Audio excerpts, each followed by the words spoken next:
नमस्कार।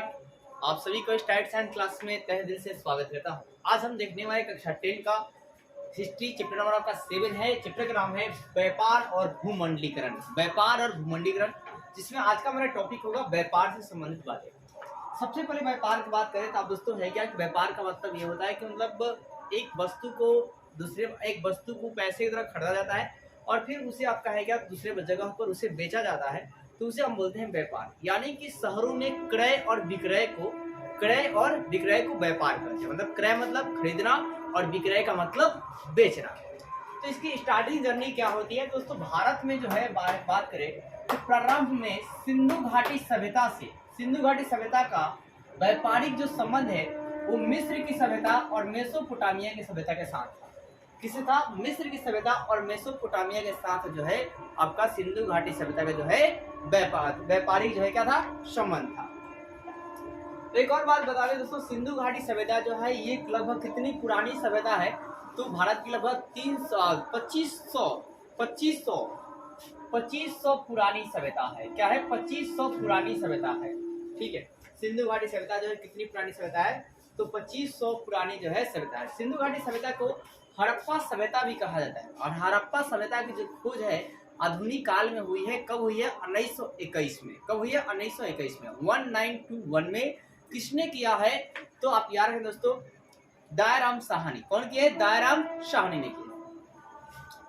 इसका व्यापार का जो केंद्र था वो क्या था दोस्तों? मेलुहा था और दिलमुन था। मेलुहा का जो वर्तमान इलाका है मकरान का और दिलमुन का जो वर्तमान इलाका है बहरीन का। तो है क्या दोस्तों कि आपसे पूछा जाएगा कि सबसे बड़ा जो है व्यापारिक केंद्र उस समय कौन था? तो आप याद रखना मेलुहा। क्या याद रखोगे? मेलुहा। और आपको मेलुहा टिकअप करने, अगर चारों ऑप्शन मिले, मतलब ये भी आपके चारों ऑप्शन है, तो हम लोग किसका ज्यादा बेटा देंगे? तो मेलुहा को ज्यादातर हम लोग टिकअप करेंगे। ये आपका VBI 2023 में पूछा हुआ है। क्या विश्व व्यापार का बड़ा व्यापारिक केंद्र जो था, विश्व बाजार का सबसे बड़ा जो व्यापारिक केंद्र था वो क्या था? अलेक्जेंड्रिया शहर था। क्या था? अलेक्जेंड्रिया शहर।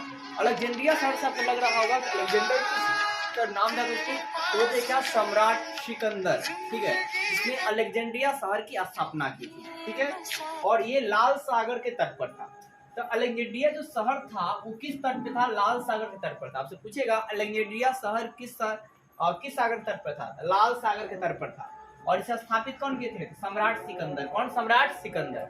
और सिकंदर जो कौन थे? विश्व विजेता। इन्हें क्या कहता है दोस्तों? विश्व विजेता भी कहा जाता है। सिकंदर को विश्व विजेता भी कहा जाता है। आप याद रखिएगा। और सिकंदर के गुरु कौन थे? तो प्लेटो। कौन थे? प्लेटो थे। सिकंदर के गुरु कौन थे? तो प्लेटो थे। और प्लेटो के गुरु कौन थे? तो शुक्रांत थे। और दोस्तों आप याद है जो ये व्यापारिक केंद्र था, जो अलेक्जेंड्रिया शहर जो था व्यापारिक केंद्र, ये किस महाद्वीप का था?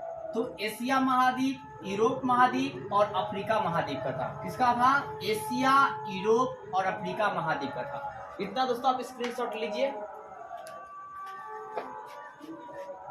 था। ठीक है, विश्व बाजार का यूरोप क्या था? अर्थतंत्र। अर्थतंत्र मतलब विश्व बाजार जो है ना, इसे पैसा जो ज्यादा है यूरोप को आता था। किसका था? यूरोप कंट्री का। सबसे बड़ी बात है कि विश्व बाजार जो है, विश्व बाजार में वस्तुओं के उत्पादन की बात करें तो 18वीं शताब्दी में इंग्लैंड में हुआ। वस्तु का उत्पादन बहुत ज्यादा कहाँ हुआ? 18वीं शताब्दी में कहाँ हुआ? इंग्लैंड में हुआ।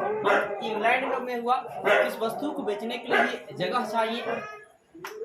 तो इसी बीच क्या हुआ कि इंग्लैंड जो है उपनिवेशवाद शासन प्रणाली प्रारंभ की। जब वस्तु को उन्होंने बेचना पहले प्रारंभ किया तो उस एरियाओं में ले जाकर फिर उस एरियाओं से वस्तु खरीदना भी प्रारंभ किया और ऐसे करके उन्होंने उपनिवेशवाद की प्रणाली जो है। अब उपनिवेशवाद प्रणाली क्या होती है कि है क्या कि जब कोई भी कंट्री क्या होता है दूसरे कंट्री पर अपना वर्चस्व स्थापित कर देता है या कब्जा कर लेता है या वहां पर अपना मनमानी करता है, तो वह कंट्री उस कंट्री का उपनिवेशवाद कहलाती है, जो वो अपना मनमानी करवाता है।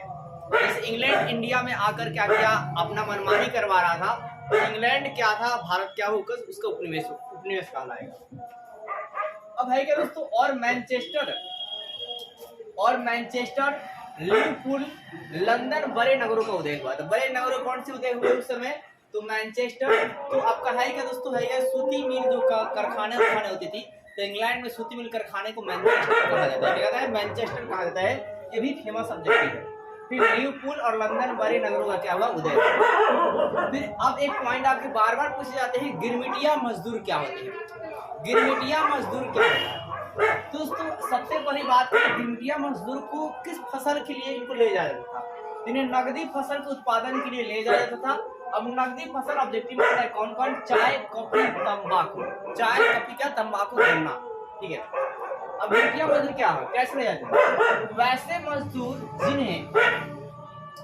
मजदूर जिन्हें एक निश्चित समझौता के दौरान एक समझौता की जाती थी और एक निश्चित समय के लिए, एक आधा फिक्स टाइम के लिए आप चलिए औपनिवेशिक देश में ले जाया जाता है। कहाँ? मतलब जहाँ पर लोग उपनिवेश बना के रखे थे वहां पर गिरमिटिया मजदूर को ले जाते हैं। मतलब वैसा मजदूर जिससे एक समझौता के द्वारा एक निश्चित समय के लिए कि इतना 1 साल के लिए चलिए चाहे 2 साल के लिए आपको वहां पर लेकर जाएंगे और आपसे काम करवाएंगे और उनको वेतन क्या कम दिया जाता था। तो वैसे ही मजदूर को गिरमिटिया मजदूर जो है कहते हैं।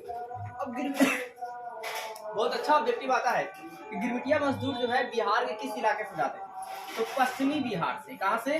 पश्चिमी बिहार से। और पूर्वी यूपी से। कहाँ से? पूर्वी यूपी से। मतलब भोजपुरी क्षेत्र के पूर्वी यूपी और पश्चिमी बिहार, पंजाब और हरियाणा से जो है गन्ना की खेती के लिए ले जाते थे। कहाँ इनको ले जाता था? जैमाका, फिजी, त्रिनिदाद, टोबैगो और मासिरस देशों में ले जाए जाते थे। ठीक है ना? इनको यहाँ लेकर जाया जाता था इंडिया से। किसके लिए? तो गन्ना की खेती के लिए। तो गिरमिटिया मजदूर आपको एक कंसेप्ट में आप रहना कि वैसे मजदूर जिन्हें एक समझौता के द्वारा एक निश्चित अवधि के लिए दूसरे देशों में लेकर जाया जाता था, तो वैसे मजदूर को गिरमिटिया मजदूर कहते थे। गिरमिटिया मजदूर के लोग आपका है क्या, ज्यादातर नकदी फसल के उत्पादन के लिए लेकर जाया जाता था। यह नकदी फसल जो है गन्ना, कपास, ठीक है, और क्या दोस्तों, चाय, कॉफी, ये सब होती थी। मतलब जिससे नगद मिल सके उसको बोलते हैं नकदी फसल। ठीक है। इसके अलावा बिहार के क्षेत्र से इन्हें लेकर जाया जाता था, तो पश्चिमी बिहार से लेकर जाते थे।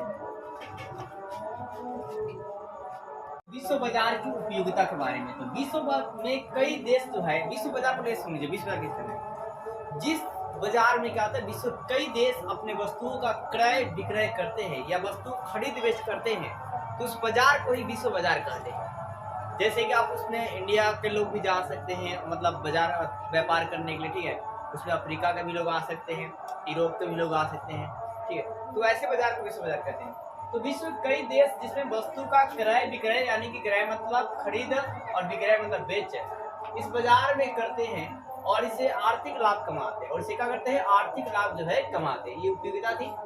अब इसका भाई साहब लाभ क्या था? उद्योगों में क्या हुआ? वृद्धि हुआ। जब विश्व बाजार हुए तो उद्योग में क्या वृद्धि हुई? जब विश्व बाजार खुला तो उसमें लोग जो है सामान को लेकर जाते थे और अपनी वस्तु को बेचते थे। तो डिमांड क्या हुआ? ज्यादा हुआ। तो उद्योगों में क्या हो गई? वृद्धि हो गई। फिर पूंजीपति, मध्यम वर्ग और मजदूर वर्ग का क्या हुआ? उदय हुआ। मतलब जो उद्योगपति होते थे उनका उदय हुआ, जो मिडिल क्लास था उनका उदय हुआ और मजदूर जो थे उनका भी क्या हुआ? उदय हुआ। पूंजीपति जो है उद्योग अपना बनाने लगे, मिडिल क्लास थोड़ा अच्छे से बनाने लगे और मजदूर की स्थिति तो हमेशा ही दयनीय ही रही। बैंकों की स्थापना हुई। अब बैंकों क्या हुआ? स्थापना। अब जब विश्व बाजार सामने आया तो लोग सोचे कि बैंकों में पैसा क्या गया रखा जाए। बैंकों क्या गया? स्थापना हुई। फिर 1820 से 1914 के बीच में 25 से 40% क्या हुआ? वृद्धि हुआ। ठीक है। 25 से 40 गुना क्या हुआ दोस्तों?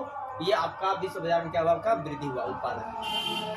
फिर 60% जो है, 60% जो फायदा होता था वो कृषि, खनन और कपड़ा से होता था। किससे होता था? कृषि से, खनन से और किससे?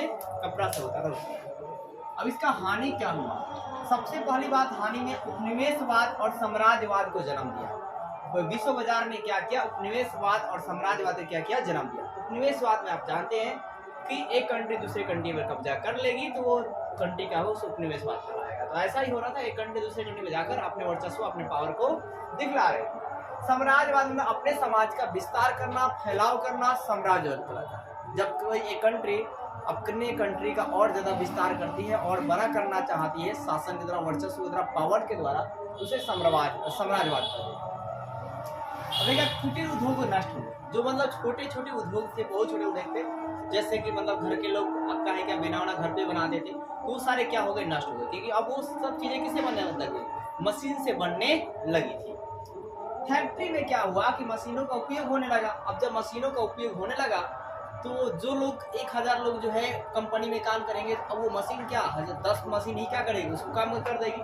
तो मशीनों का प्रयोग होने लगा, जिससे बेरोजगारी क्या हो गई? बढ़ गई। बेरोजगारी क्या हो गई? बढ़ गई। और आपका 1850 से लेकर 1920 में भारत में बहुत अकाल पड़ गया। अब अकाल पड़ गया तो इससे लाखों लोग मारे गए। इसके अलावा सूती कपड़ा का जो निर्यात है दूसरे देशों में कितना होता था, तो 1800 में 30% था, लेकिन 1815 में भाई साहब 15 हो गया, मतलब घट गया। आसानी से याद कर सकते हैं, रिमेंबर 1800 में 30% और फिर 1815 क्या हो गया, 15% हो गया। फिर 1870 में क्या हुआ, तो मात्र 3% रह गया, यहाँ से 0 1 हटा लेंगे। फिर कपास निर्यात में क्या, वही कपास निर्यात में वृद्धि हुई। क्या हुआ कि 1800 से 1872 में, मतलब स्टार्टिंग में कितना 5% था, लेकिन ये बढ़कर कितना हो गया, 35% हो गया। मतलब 1872 को आते आते ये कपास निर्यात में कपास को दूसरे देश में भेजा जाता था, वो कितना, तो 35% जो है हो गया। उम्मीद करता हूँ वीडियो आपको अच्छी लगी होगी, और वीडियो अच्छी लगी तो वीडियो को लाइक कीजिए, हमारे चैनल को सब्सक्राइब कीजिए और ज़्यादा से ज़्यादा शेयर कीजिए। जय हिंद दोस्तों।